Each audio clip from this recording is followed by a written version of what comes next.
City videos. Indiramma అంటే అమ్మ అనే పిలుపులో ఉన్న మధురం, అమ్మ అనే పిలుపులో ఉన్న అనుబంధం. ఇందిరమ్మ సొంత తల్లి కాకపోవచ్చు, కానీ కన్న తల్లి కంటే ఎక్కువ. రేవంత్ రెడ్డి.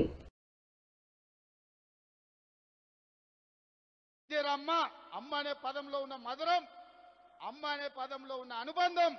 ఇందిరమ్మ మన కన్న తల్లి కాకపోవచ్చు, సొంత తల్లి కంటే ఎక్కువ ఆదివాసీలను, గిరిజనులను, దళితులను చూసుకున్నది కాబట్టి ఇందిరా గాంధీ ఇందిరమ్మ ఈ దేశానికి నాయకత్వం వహించింది. ఆమె పుత్రుడు రాజీవ్ గాంధీ ఆనాడు ఈ దేశంలో కంప్యూటర్ను ప్రవేశపెట్టిండు.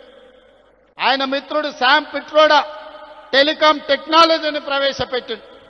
ఆనాడు ప్రధానమంత్రిగా రాజీవ్ గాంధీ, ఐటీ టెలికాం మినిస్టర్గా శామ్ పిట్రోడా ఈ దేశంలో కంప్యూటర్ని, టెలికాం వ్యవస్థని అందిస్తే రెడ్డిలు, చౌదరులు, నాయుడులు, రావులు ఈ రోజు కంప్యూటర్ సంస్థలకి యజమానులై అమెరికాలో సిలికాన్ వ్యాలీని శాసించి అమెరికా ఆర్థిక వ్యవస్థనే గుప్పిట్లో పట్టుకోగలిగిన గొప్ప మేధావులుగా ఆనాడు రాజీవ్ గాంధీ ఇచ్చిన కంప్యూటర్, ఐటీ టెక్నాలజీ విప్లవమే, కంప్యూటర్ విప్లవమే, ఐటీ టెక్నాలజీ విప్లవమే ఈ రోజు అమెరికా కాదు ప్రపంచ దేశాలను ఓ రెడ్డి, ఓ చౌదరి, ఓ నాయుడు, ఓ రావు శాసిస్తున్నాడు అని అంటే దానికి మన నాయకుడు రాజీవ్ గాంధీ చేసిన పునాదులే ఐటీ విప్లవం, అదే విధంగా కంప్యూటర్ విప్లవం.